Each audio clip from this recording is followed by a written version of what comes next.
स्वागत है आप सभी का अपने YouTube चैनल जैकपुर पे। आज के इस वीडियोज़ में हम डिस्कस कर रहे हैं क्लास 10th का फर्स्ट टर्म एग्ज़ाम जो आप लोगों के नवंबर में होने वाला है। इसका गणित का टॉप 10 मैथ देखेंगे और ये इसका पार्ट 2 होगा। इसके पहले भी हमने पार्ट 1 चैनल पे अपलोड कर दिया है। जिन लोगों ने नहीं देखा है वो चैनल के प्लेलिस्ट पर जाकर देख सकते हैं, या नहीं तो आप इसी वीडियो के डिस्क्रिप्शन में हम प्लेलिस्ट का लिंक दे देंगे, वहाँ पर भी जाकर आप देख सकते हो। ठीक है, तो ज़्यादा बातें ना करते हुए चलिए क्लास को स्टार्ट करेंगे। यदि आप हमारे चैनल पे पहली बार आए हो तो सब्सक्राइब करके घंटी के बेल आइकन को दबा देना, ताकि हर एक वीडियो का नोटिफिकेशन आपके मोबाइल पर आता रहे और आपके एग्ज़ाम का प्रिपरेशन और भी अच्छे से होता रहे। तो चलिए स्टार्ट करेंगे। देखते हैं क्या है हमारा पहला सवाल। सबसे पहले सवाल को अगर आप देखेंगे गौर से तो इसमें कह रहा है कि दो क्रमिक सम संख्याओं का एचसीएफ क्या होगा। सबसे पहले बात आप समझ लीजिए कि क्रमिक होता क्या है। क्रमिक का मतलब होता है एक क्रम से, जैसे कि पहले एक आया, फिर दो आया, फिर तीन आया, फिर चार आया। इसके अलावा होता है जैसे दो लिए, फिर चार लिए, फिर छः लिए, फिर आठ लिए। इसके अलावा होगा तीन लिए, छः लिए, नौ लिए, यानी कि एक क्रम से चलेगा। और इन लोगों का जो डिफरेंस है, दोनों के बीच का जो गैप है वो सेम होगा। जैसे यहाँ से यहाँ दो का गैप, यहाँ से यहाँ दो का गैप, यहाँ से यहाँ दो से गैप, यहाँ से तीन का, फिर यहाँ से तीन का। तो कुल मिलाकर जो है कर्मिक कह रहा है। तो एक तो यहाँ पर कर्मिक कह रहा है, दूसरा कह रहा है कि सम संख्या होना चाहिए। तो मान लेते हैं कि अगर हम दो कर्मिक संख्या ले लेते हैं, एक लेते हैं दो, एक ले लेते हैं चार। तो ये दो कर्मिक सम संख्या है। दो के बाद अगर कोई सम संख्या आ रहा है तो वो कौन आ रहा है? चार आ रहा है। तो यहाँ से ये हो गया दो कर्मिक सम संख्या। अब इसका एचसीएफ निकालना है। तो एचसीएफ हम लोग कैसे निकालते हैं? बड़े वाले को बीच में रखते हैं, छोटे वाले से भाग देते हैं, जिससे कट जाता है तो वही उसका एचसीएफ कहलाता है। ठीक है, ये तो कट गया। तो इसका एचसीएफ कितना आया? दो आया। लेकिन फिर से हम चेक करेंगे दो कर्मिक को। तो एक ले लेते हैं 8, दूसरा ले लेते हैं 10। ये भी कर्मिक है, ये भी सम संख्या है। अब देखो यहाँ पे ध्यान से क्या करेंगे, 10 को बीच में रखेंगे और 8 से भाग देंगे। तो 8 एकम कितना हो जाएगा? 8। 10 में से 8 जाएगा 2। फिर क्या करते हैं, इस वाले 8 को अंदर लिखते हैं। ये 2 से फिर कटेगा ये 4 बार में। तो कटा किसके कारण? ये जो कटा है ये किसके कारण कटा है? दो के कारण, इसलिए एचसीएफ दो हो जाएगा। यानी अगर आप चेक करोगे दो कर्मिक सम संख्याओं का अगर आप एचसीएफ निकालोगे तो हर हालत में दो आना चाहिए। अब जैसे 12, 12 के बाद जो सम संख्या आएगा वो कितना आएगा? 14 आएगा। तो आप 14 को बीच में रखो, 12 से भाग दो। 12 एकम 12, कितना आएगा? 2। फिर ये 12 जो है ये इसके अंदर आ जाएगा, 2 छके 12।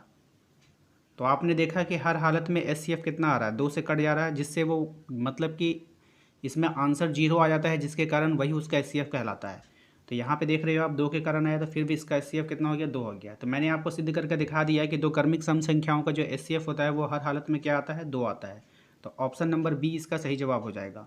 नेक्स्ट सवाल पे आते हैं।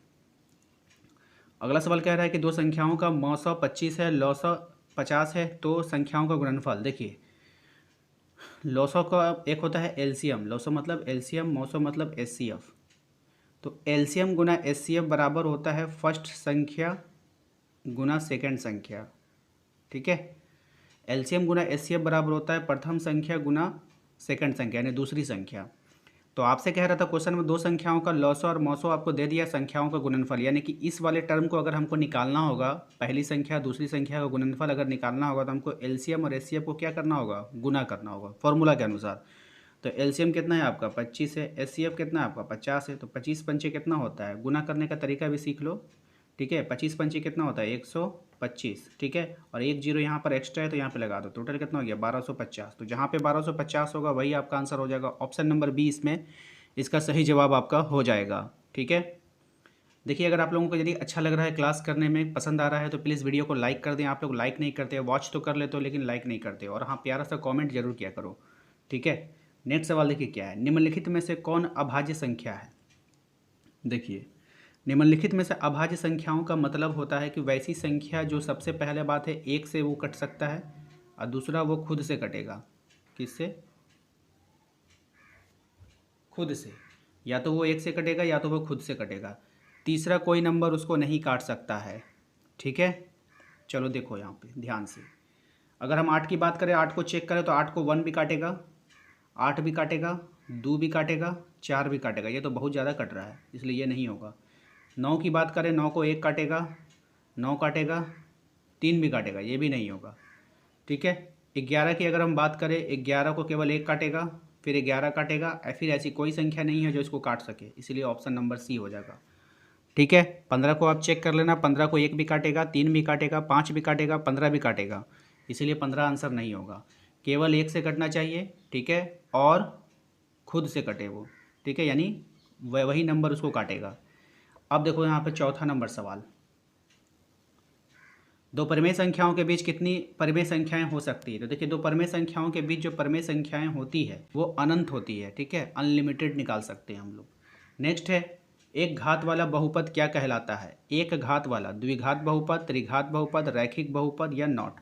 तो देखिए, जो अधिकतर इस तरह का जो सवाल होते हैं, ठीक है ना, तो इस तरह का जो सवाल होता है वो देखिए इसके नाम पे डिपेंड करता है। एक घात वाला बहुपद, उसको सिंगल घात वाले को हम लोग रैखिक बोलते हैं, एक घातीय नहीं बोलते हैं।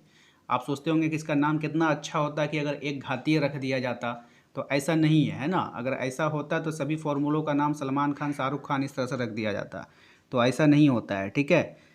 तो एक घात वाले जो बहुपद होता है उसको हम लोग रैखिक बोलते हैं, यानी कि सिंगल, है ना।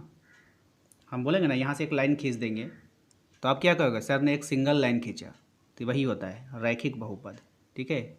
इसी को हम लोग एक बहुपदीय भी बोलते हैं। तो एक घात वाले बहुपद को क्या बोलते हैं, रैखिक बहुपद बोलते हैं, और द्विघात वाले को द्विघात बहुपद, और त्रिघात वाले को त्रिघात बहुपद। तो क्वेश्चन आपसे कुछ भी पूछा जा सकता है, ऐसा नहीं कि एक घात वाला मैंने क्वेश्चन लिया तो आपको एक ही घात वाला क्वेश्चन आएगा। एग्जाम में ये ठोला दे देगा तो क्या आप छोड़ के आ जाओगे, कहोगे कि सर ने तो बताया ही नहीं था। आप त्रिघात वाला दे देगा तो छोड़ के आ जाओगे, कहोगे सर ने बताया नहीं। ऐसा नहीं करना है, ठीक है, बिल्कुल ऐसा नहीं करना है। आप लोगों को मैंने पढ़ा रहा है, जो पढ़ाया है उसको पूरा दिमाग में रखना है। तो एक घात वाले बहुपद को क्या कहेंगे, रैखिक कहेंगे, द्विघात वाले को द्विघात बहुपद, और त्रिघात वाले को त्रिघात। इसको आप लोग क्वेश्चन मेंशन कर लीजिएगा, ठीक है ना। यहाँ पे क्वेश्चन बढ़ा लेना है आप लोगों को खुद से। मैंने एक क्वेश्चन लिख दिया, एक घात वाले बहुपद को क्या कहते हैं, आंसर में लिख लो रैखिक। फिर आप एक क्वेश्चन अपने से क्रिएट करो, उसमें लिखो द्विघात बहुपद को क्या कहते हैं, मतलब द्विघात वाले बहुपद को क्या कहते हैं, तो द्विघात बहुपद।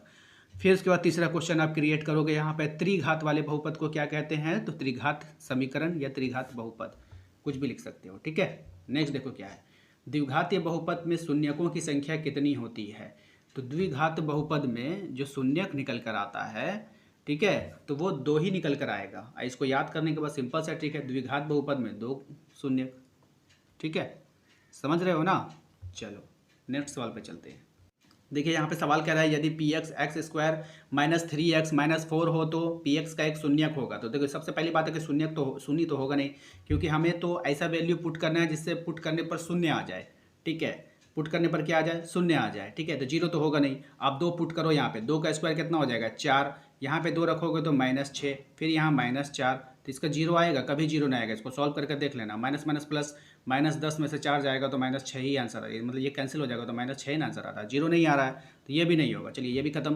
3 पुट करके देखिए आप, ठीक है ना, ऑप्शन 3 रखिए यहाँ पे। 3 तिहाई कितना हो जाएगा, 9, माइनस 3 तिहाई 9, -4, ये खत्म हो जाएगा, -4 आ गया। फिर से ये भी नहीं होगा, आपकी 4 पुट करके देखेंगे हम लोग जिससे शून्य आ जाए, ठीक है। तो 4 यहाँ रखोगे तो 4 चौके 16 हो जाएगा एक्स स्क्वायर में। फिर यहाँ पे देखो 4 तिया कितना हो जाएगा, 12 हो जाएगा, -4, ठीक है, समझ रहे हो।